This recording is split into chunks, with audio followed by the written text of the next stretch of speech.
Yes, so I'd like to tell you, I've got a pompous title here, where cancers come from and how to make them go away, and I hope that sort of makes some sense. And it's a great pleasure to be here, so thank you very much for the invitation. This is the most important slide. These are the people who've been involved in the work. In yellow, currently involved, Trevor Littlewood, my long-term colleague and friend, Tanya, Roderick, Ben, postdocs, Alessandra, who looks after our mouse colony, and Jonathan, who's a graduate student. And then some other people that have left, have gone to various great places, and our collaborators. And I'd just like to point out that we are staunch Europeans. Long live the EU. And I just, everywhere I go, I have to apologize to my country. It's a great place, but you know. Okay, so we now know that everybody's cancer is different from everybody else's cancer, and probably every cancer cell in everybody's cancer is different from every other cancer cell in everybody's cancer. And the reason for this is that cancers arise by acquisition of mutations, which is a random evolutionary event. And this yields tumors that are highly heterogeneous across individuals and also within themselves. And this is depicted here. As you can see, looking at human cancers on the left, pancreatic adenocarcinoma on the right, lung adenocarcinoma. These are the two tumor types that I'm going to be talking about today as examples of this. And you've got all the features that we know and understand. Commonly occurring lesions, for example, on the left side in pancreatic cancer, almost all associated with mutations in KRAS. On the right, in lung adenocarcinoma, about 30% associated with KRAS. Almost all of them lose P53, and so on and so forth. So some major common elements, but then a huge sprinkling of different mutations in different tumors. And from this has arisen this notion that in order to treat cancers effectively, you have to completely understand the mutagenic landscape of an individual patient's tumors. So this tends to give rise to the notion that cancers are sort of irreducibly complex. But I think it forgets that although there are many differences between cancers, there are also many, many underlying commonalities. They all use the same metabolic pathways, they all use the same cell cycle machinery, same generation of ribogenesis. They all signal to their immediate microenvironment and so on and so forth. And these are common elements, and you can see the commonality, for example, in tumor types. So cancers that arise from a particular source, and are shown here, hepatocellular carcinoma, lung, glioblastoma, invasive ductal breast, pancreatic, and colorectal. Any pathologist will look at these and sort of pretty much have a good idea about where they come from, just from the phenotype of these tumors. So the phenotypes of tumors tend to be the same or very similar when they come from a shared common organ or tissue. Even though they may look different between different tissues. What's interesting about that, of course, is that tumors of the same, from the same organ can look similar, even if they're driven by different oncogenes, and tumors driven by the same oncogenes but from different organs look different. So we've been worried for a long time, or concerned for a long time, about where this commonality resides. Where is this encoded, this similarity of phenotypes? So the other thing that we were interested in was some years ago, Laura Salchek, who's now at the VHIO and was a postdoc in the lab in California, when we were in California, she developed a way of testing, theoretically, what a MYC inhibitor would do if we could make one. Now, we don't know how to make a MYC inhibitor at the moment, as is true of many transcription factors. But if you could make a MYC inhibitor, would it have any value? And the idea was, no, not really, because MYC is driving tumor cell growth. So all it would do would be to stop a tumor, but the tumor wouldn't regress. So that's a minimal therapeutic value.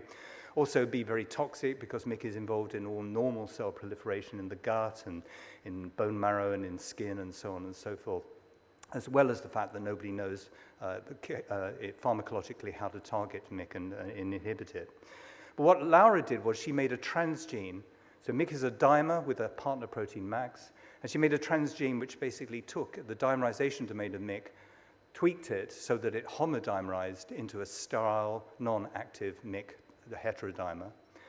And then we expressed that systemically, and we asked what tumors, if any, did it actually have any effect on, and what was that effect? And this just shows here's a smattering of the tumor types with different oncogenic mechanisms. We're looking at the KRAS lung and SV40 large T, beta cell cancer, a Wnt-driven mammary and HER2-driven mammary, a KRAS-driven pancreatic tumor. It's been tried now by many groups using dominant negative MYC called OMA-MYC or HOMO-MYC.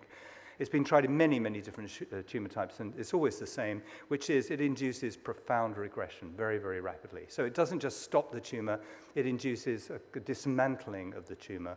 And I want to come back to why that is, because it's one of the secrets that nobody talks about, which is why is it that when you take a mitogenic oncogene, an oncogene that's driving proliferation, promiscuous proliferation, why is it that when you block that oncogenic signal, the tumors tend to regress rather than just stop? Why is that? Why is that the case? And I'll be talking about that in a little while. So what was interesting here, though, was none of these tumor types that I'm showing you here is driven by MYC. MYC is not a driver. It's an incidental effector of upstream drivers.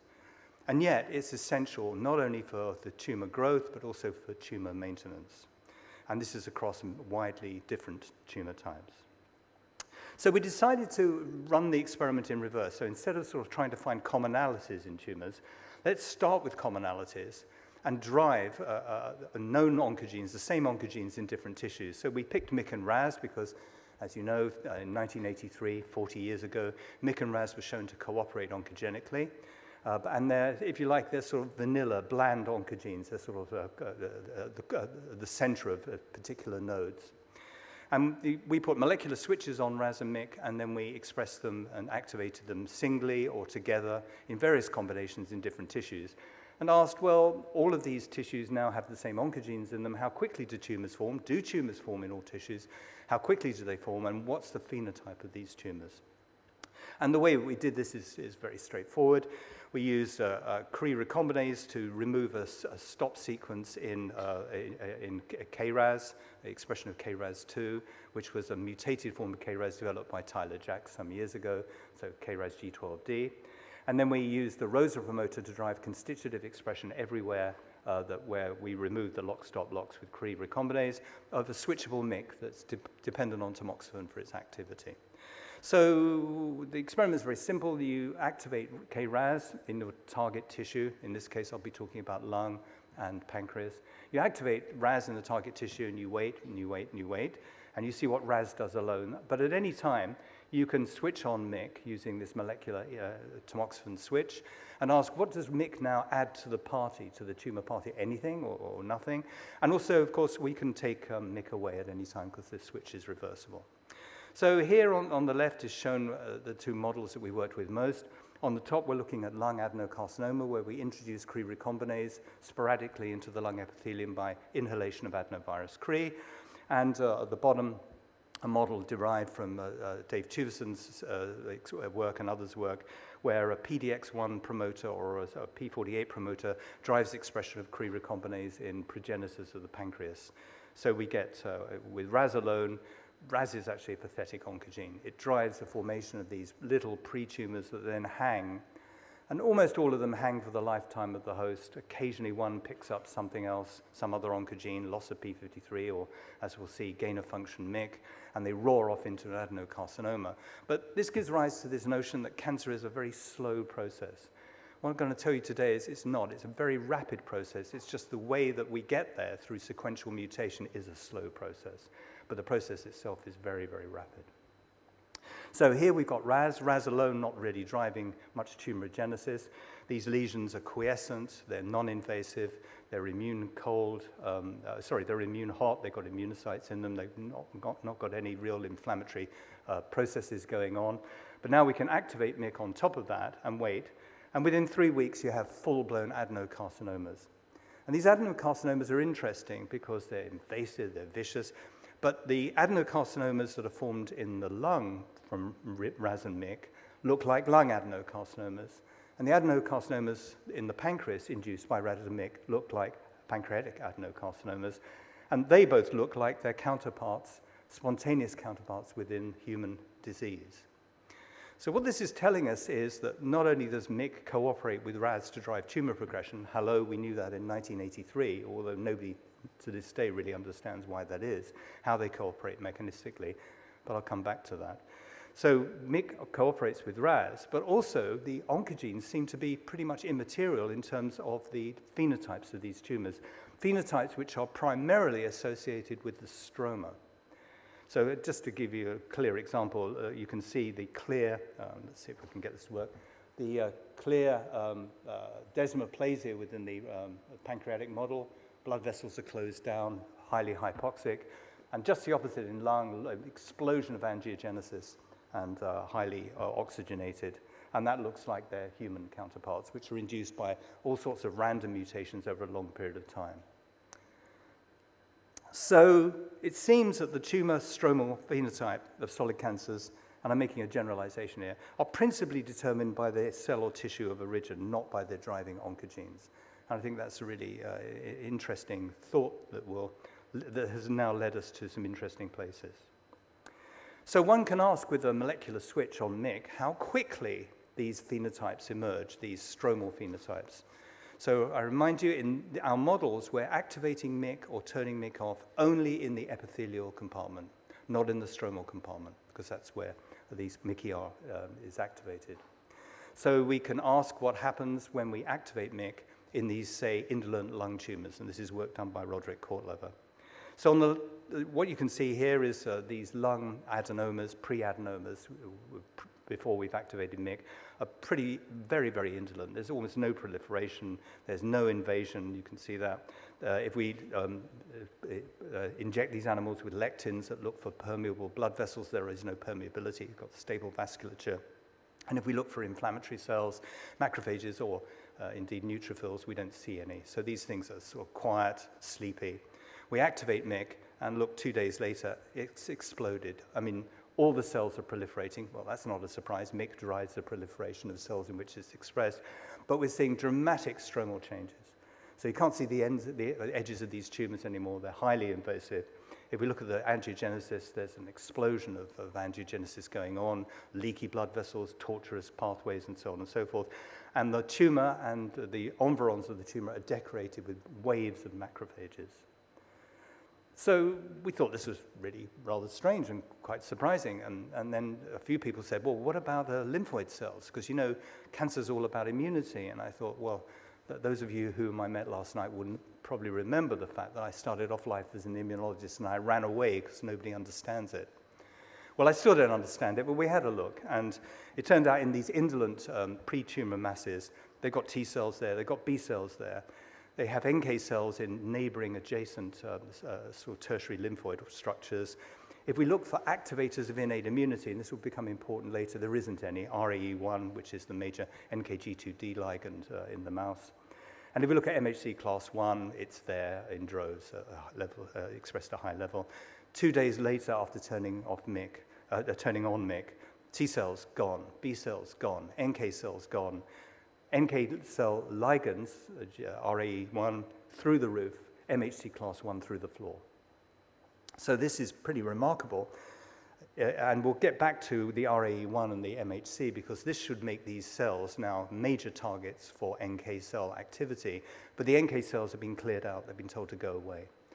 And we think this is a sort of pre-arming structure, a fail-safe mechanism, which I'll come back to. So the important point, though, is that all of these features are the features of human lung adenocarcinomas, the predominant phenotype of lung adenocarcinomas. So the phenotype, the adenocarcinoma phenotype, emerges instantaneously. In fact, how quickly you can see here. We're looking now on the left here, and the angiogenic switch going on within 1 day. And you can see here we're staining for, can you hear that all right? Yeah. We're staining here for VEGF binding to its cognate receptor, VEGFR2, with an antibody that sees that. As you can see, it lights up. And the angiogenic switch is enough to relieve the hypoxia, which has probably got something to do with the indolence of these pre-tumors before we activate MYC. Here you can see the time course of macrophages rushing in and T cells rushing out. So it's very, very rapid. And the idea now is, well, look, if we can see the stroma altering within a day, then something must come out of those epithelial cells when we turn on MYC that tells the stroma to reorganize. So let's see if we can capture that. And so we used a sort of a cytokine array, and we thought it was going to be very, very complicated because MYC has thousands of target genes, but it turned out to be really rather alarmingly simple. We could see just two major chemokine cytokine signals, One was IL-23 and the other was CCL9. Now, CCL9, IL-23, it's obvious what's going on. So I didn't know anything about IL-23. Nobody in the lab had ever heard of it. CCL9, we'd heard of it and run away. So you go to Wikipedia and in order to find out what it does. And of course, it does anything you want. Hundreds of different people are saying, I've seen it here and I've seen it there and everything else. And of course, they're just signaling molecules. They're connectors. So we decided to do the tough experiment. This was a very tough experiment done by Roderick Kortlever. And the experiment was to block IL-23 and block CCL9 when we activate MYC and see if it had any effect whatsoever on those transformations, the progression of the tumors that we saw and I showed you earlier. So here's an experiment that's very, very complicated.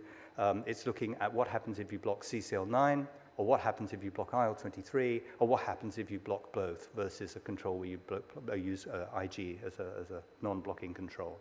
And I'll reorganize it for you because it's actually very straightforward. There are CCL9-dependent events, and there are IL-23-dependent events. The CCL9-dependent events include macrophage influx, and because macrophages bring in VEGF, because that's the source of VEGF in these tumors, there's no angiogenesis when you block CCL9. The macrophages, also, the alveolar macrophages, are decorated with PD-L1, so they import PD-L1 into the pre-pro-tumor, and that has the effect. We block PD-L1, I haven't got time to show you this. If we block PD-L1, it blocks the exclusion of T cells. So T cell exclusion following activation of MYC in the lung requires CCL9 through the artifice of macrophages coming in expressing PD-L1. If we look at what IL-23 does, it clears out all lymphocytes. So it's necessary for the T cell exclusion. T cell exclusion needs both PD-L1 and IL-23. It also kicks out natural killer cells, and it also kicks out the B cells. Now, what's interesting, remember, I mentioned earlier that we get this, and sorry, I should start again. And what's more, we now, if we block IL-23 and activate MYC, we now get apoptosis of the tumor cells.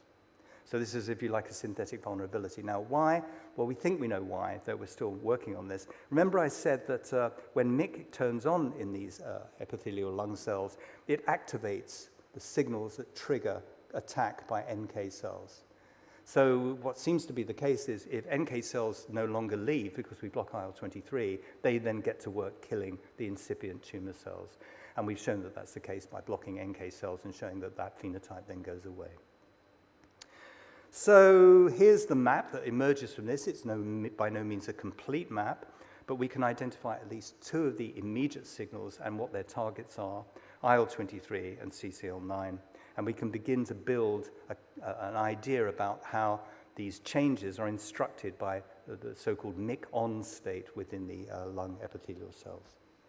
So what about other diseases? Is this the same or is it different in another tumor, another tissue type? And I'm going to show you results now with pancreatic adenocarcinoma. Is it different? Yes. Is it the same? Yes. What am I talking about? It doesn't make any sense. Hopefully I'll make it clear. What I mean by that is the details are different, but the general processes are the same. Let me show you. So here we've got we've got pancreatic adenocarcinoma. We have these small indolent pannins, pancreatic intraepithelial neoplasms, which are the indolent counterparts of those pre-tumors within the lung. And now we activate MYC and we look what happens. And up here we've got macrophages, two different markers. Macrophages rush in, neutrophils rush in, T cells rush out. In this case, B cells also rush in, but they rush into the periphery of the tumor. That's very different, though, from what we saw in the lung. And if we look at the activation of stellate cells, fibroblastic cells, they click on alpha smooth muscle actin expression, start depositing collagen here. You can see it clearly. You can see it already within 1 day, but clearly within 3 days. And that has the effect of compressing the vasculature and driving the onset of hypoxia. And you can see all the more detailed kinetics here on the side. So some startling differences between what happens in the lung and the pancreas, but the general processes that you can see are repeated. So we can do the same intercept the signals type of idea, and here the picture seems more complex, but nonetheless we've been able to assign most of the signals to their direct targets, at least in a rough and ready sort of way, and identified some of these signals as essential, like CCL2 and CCL9 for macrophage movement and so on and so forth. So the picture that emerges from this then is, as I say, the same but different.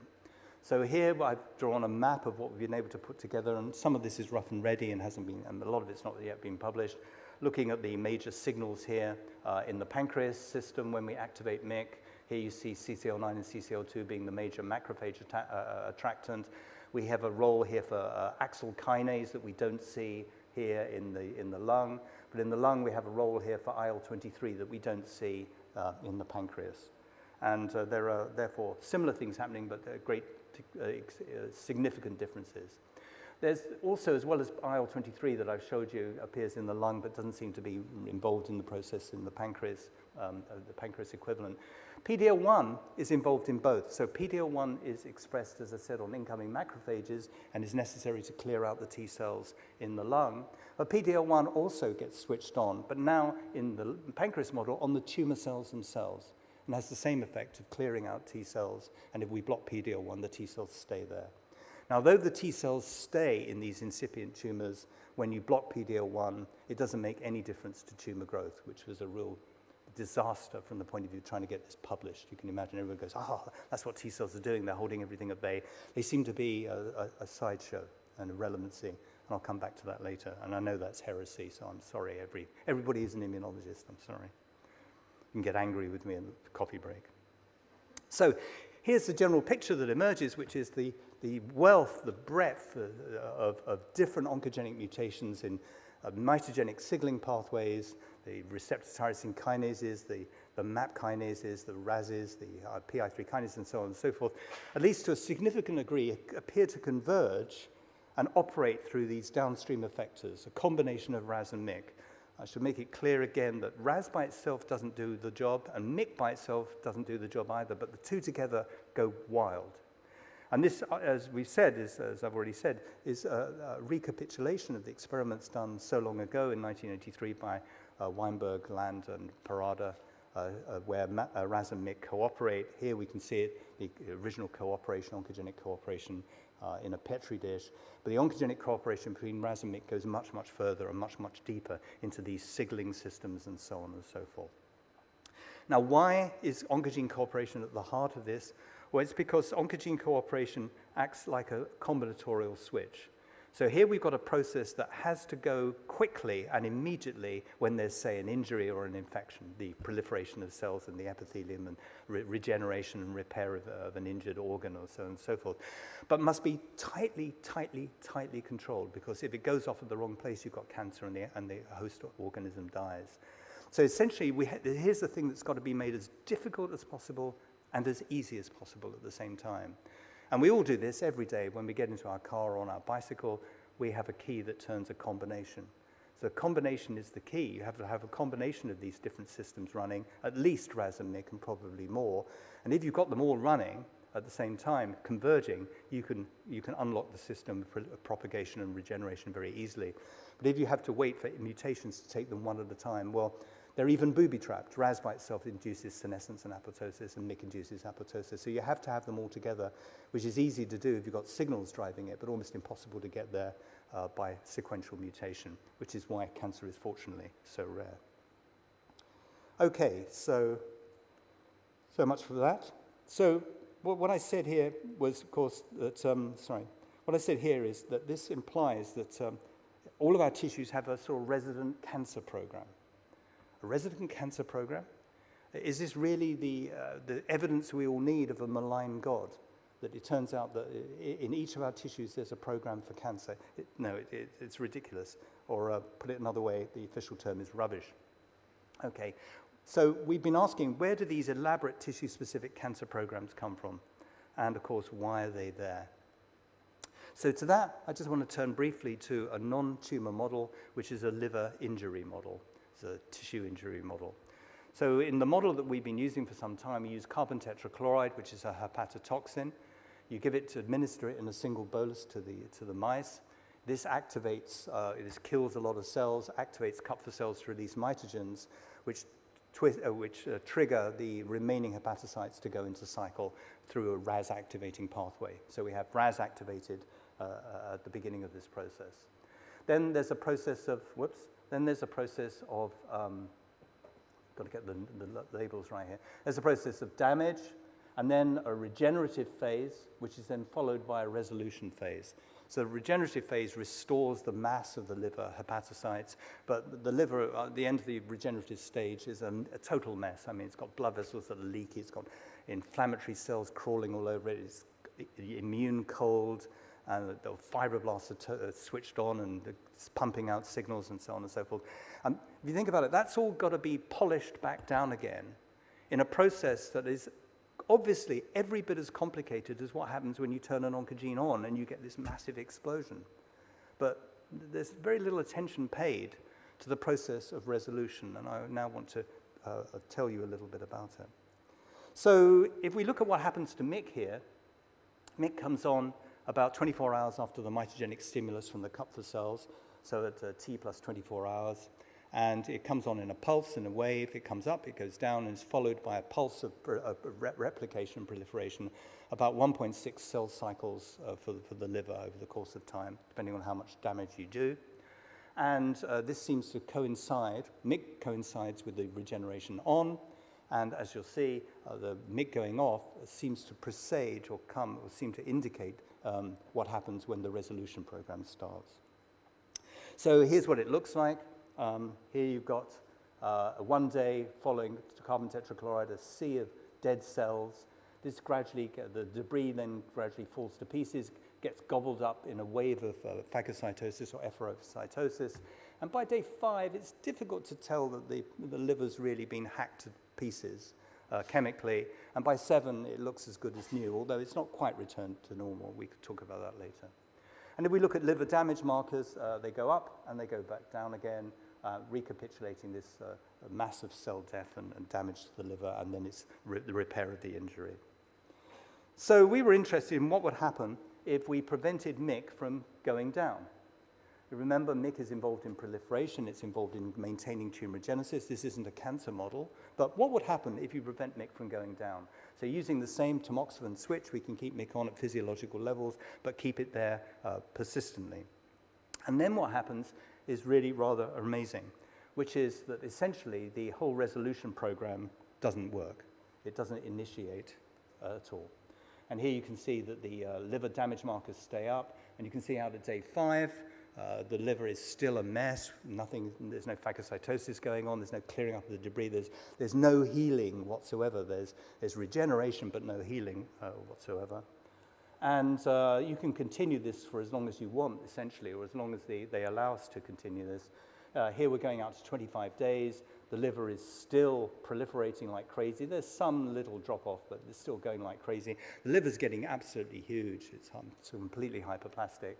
And by about 30 days, we begin to see lesions that really are looking like early-stage hepatocellular carcinomas, except that when you turn MYC off, they all go away. And now I'm going to show you that now. So, but the message that comes out of this is something that I think bears on the hallmarks of cancer. Here's the traditional depiction of the hallmarks of cancer, which is a whole series of sort of vaguely related processes, but which are largely independent. But I think what I've shown you today is that actually MYC, in combination with RAS, drives them all. And we can debate telomeres and we can debate DNA damage, but they've all been seen as downstream effects of MYC under certain circumstances. So the idea that hallmarks of cancer are independent entities doesn't really wash anymore, because they can all be driven by this combination of RAS and MYC. And the reason that cancers are so rare is not because you need to get mutations in each of these independent entities. It's just that you can't get the mutation of MYC and RAS at exactly the same time very easily. It's very, very rare. That's a provocative statement, and I'd be very happy to discuss that at great length some other time. So now what happens when you've got one of these overgrown livers? And it's a total mess. So MYC has been on for 25 days. We now switch MYC back off again, and immediately the liver resolves over the course of 3 to 7 days. As you can see here, it goes back to normal. And what's more, the excess liver dies back, or is pruned back, as you'll see.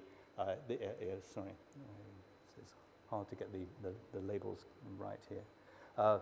The excess liver is pruned back from its massive, oversized very, very rapidly shown here, very, very rapidly back to its normal size and polished back down, as well as reorganized in some complex choreography that we're only now beginning to understand. And Luca Pellegrinet, who worked on this and has now gone off to earn more money in industry, lucky fellow, Luca Pellegrinet has identified, he's done some work on this, and identified a clear transcriptional program that is engaged when MYC is turned off. And it is not the reversal of what the program is when MYC is turned on. Some of it's just the opposite. Things that MYC drives up go down and so on and so forth. But there are genes which come on and cytokines and chemokines which come on only as MYC is turned off. And we have to face this reality, I think, which is that MYC is a switch as much when it turns off as when it turns on. Very short-lived protein, very short-lived messenger RNA. It's like a foot on the gas pedal. You take your foot off the gas pedal, hopefully the car stops, otherwise you're in trouble. So do we know anything about what it is that prunes back the excess liver? It's NK-like cells, and we heard about gamma delta cells yesterday. It was a very exciting talk. We don't know if they're gamma deltas that are masquerading as NK cells. They're NK P48 or P46, whatever it is, positive cells. And if we look at what happens when we turn off MYC, there is a wave of cell death, and that cell death is completely blocked if we block NK cells. So remember NK cells because they're important in a little while. All right, so what we've got here is a model of liver injury resolution, which involves essentially downregulation of MYC, rapid efflux of inflammatory monocytic and granulocytic cells, rapid re-entry of innate and adaptive lymphocytes, a renormalization of the stroma, renormalization of the vasculature, and the death and the removal of excess cells. The obvious question is, what happens when we do the same thing, when we turn MYC off in our tumor models, which are frank neoplasms? And so I'll show you that now. So the most obvious thing is they undergo profound regression. This is not expected. MYC is driving proliferation of tumor cells. You would expect the tumor cells to just stop dead but still be a tumor, but actually the whole package packs up and goes home. This is the tumor cells and all their attendant stroma and microenvironment. These things are totally interwoven and interconnected. And that happens in both the lung model and in the pancreas model. How quickly does it happen? We can play the same game as when we turn MYC on. I mean, is this a rapid event or a slow event? Or it's immediate. So within, and here we're looking at the changes that occur in the lung model, which Roderick Kortlev has worked on. These are changes that occur when we turn off MYC in the epithelial component of the lung tumors that we generated. And obviously, Ki-67 goes down because that MYC was driving the proliferation of these cells. But also, watch the macrophages just pack up and leave. They were the source of PD-L1, so PD-L1 positivity disappears, and T cells come marching back in again, and we get the onset of hypoxia as well. And we get an onset of tunnel-positive cells, a wave of cell death as the tumor initiates its regression. So this is an emergent property, again, which we didn't fully understand at the time, but I'm going to show you that this is also NK cell dependent. Now, oncogene addiction is talked about by a lot of people as though it's an explanation for what's going on. Tumors need their oncogenes, and you take away their oncogenes, they get very, very angry and suicidal and commit suicide. It just doesn't make any sense at all. So we've been wondering what this addiction to MYC is really all about. And the other explanation for oncogene addiction is, well, as tumors evolve, they pick up one oncogene, they pick up another one that shows the dependency on the first one, and then the second one then another one is picked up, and they all show internal dependencies. And so it's an evolved interdependency of oncogenic mutations that is the reason that tumors die when you block their drivers. But that cannot be the case, at least in this model, because the addiction to MYC is immediate. So here, Roderick's done a very simple experiment. He's turned on MYC in our lung model for 7 days, which is not enough time for all of those independent lesions within the lung to all gather more mutations that they then become dependent on. He then turns MYC off, and everything basically disappears. So this is an intrinsic property of MYC on and MYC off in the context of RAS as a background. So in order to try and understand, so the same arguments apply as before, which is if we're turning off MYC only in the epithelial compartment and having dramatic effects very rapidly on the stromal compartments, some signal must come out, either something comes out or something stops coming out, something happens, a signal that comes out of the epithelial tumor cells that then it communicates to the adjacent stroma, the tumor stroma, that it's time to pack up and go home. So we did a very simple search using a combination of RNA-seq and expression array, microarrays of expression arrays of chemokines and cytokines.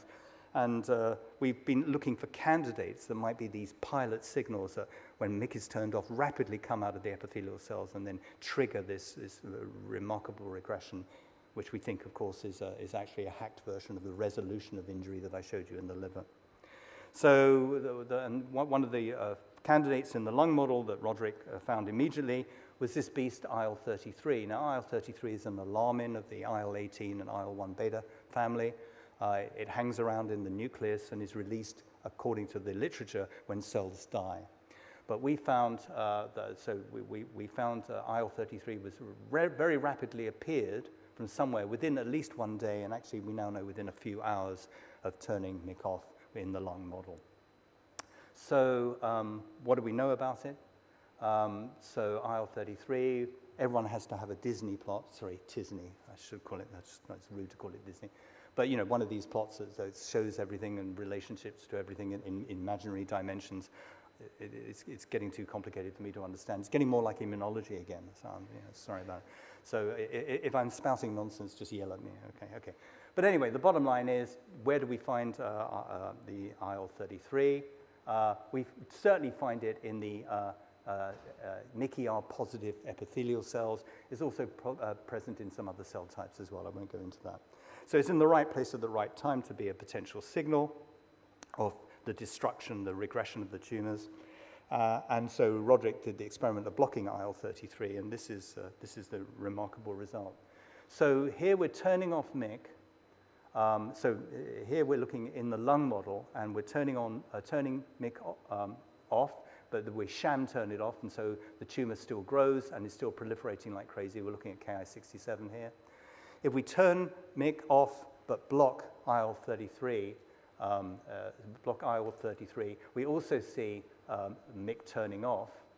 But if we block IL-33, there's a difference between turning MYC off in a sham blocked and an IL-33 blocked, and that difference is this, which is the tumors basically regress when IL-33 is operative in the wild type and the sham inhibited. But when we inhibit IL-33, we completely block the regression of the tumor. So the tumors stop, but they no longer regress. And here's a real kicker experiment that I'm still struggling to believe, but I'm just going to present it to you. We don't know what it means. We think we might know what it means.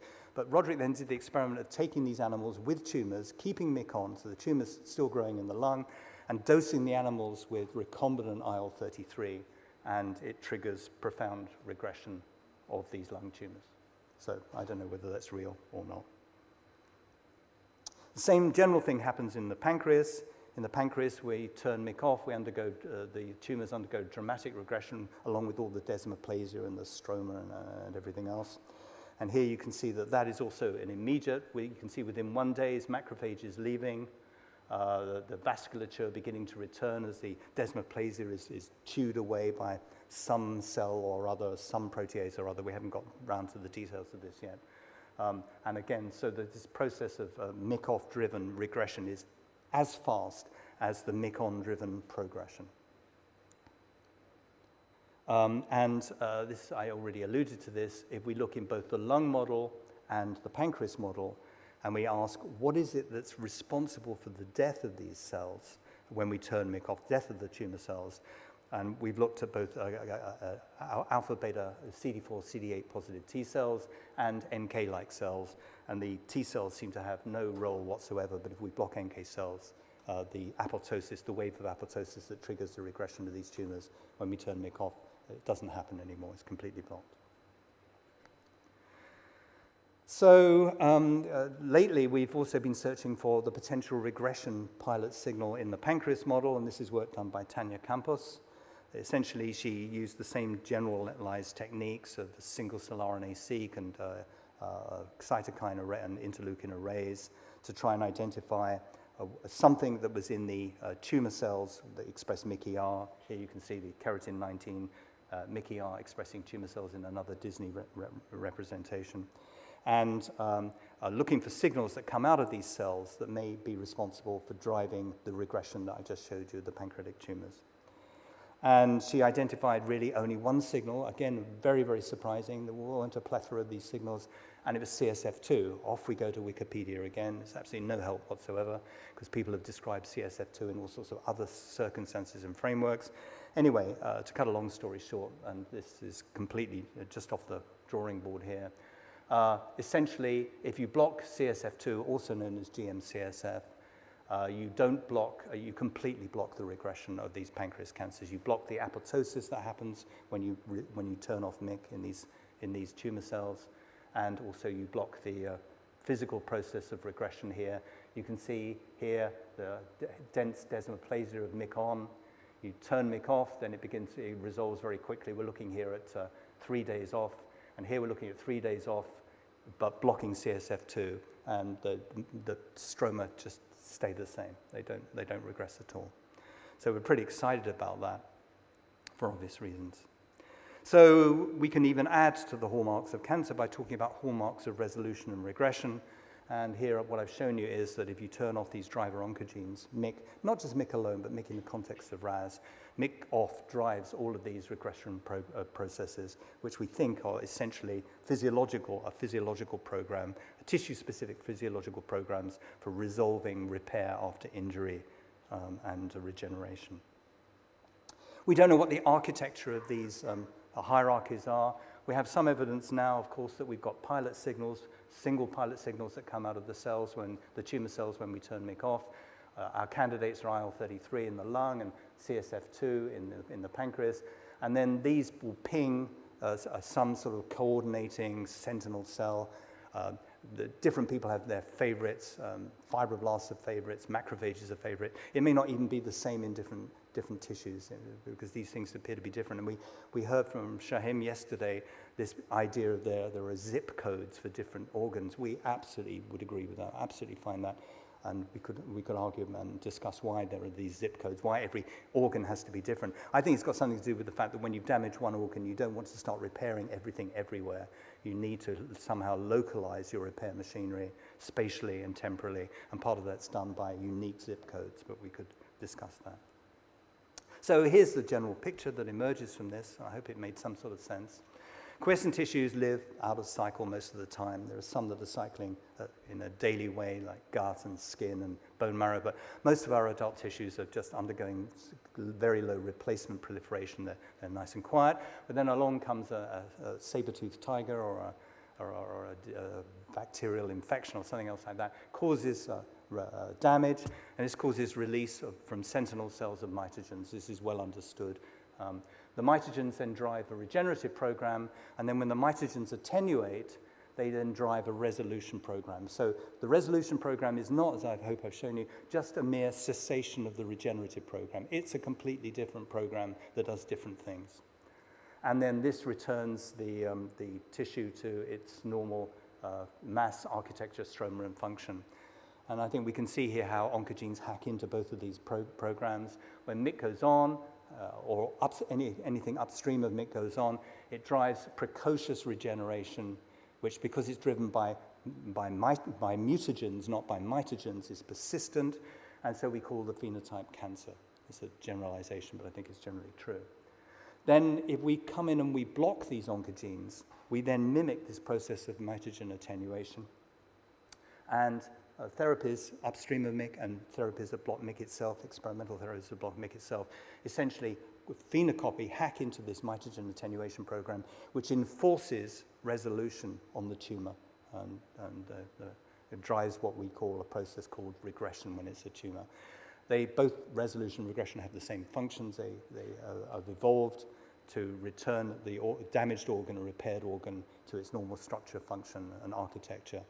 And by hacking into this, I think we can probably develop better therapies and new ways of thinking about curing cancer, but who knows? Thank you for listening.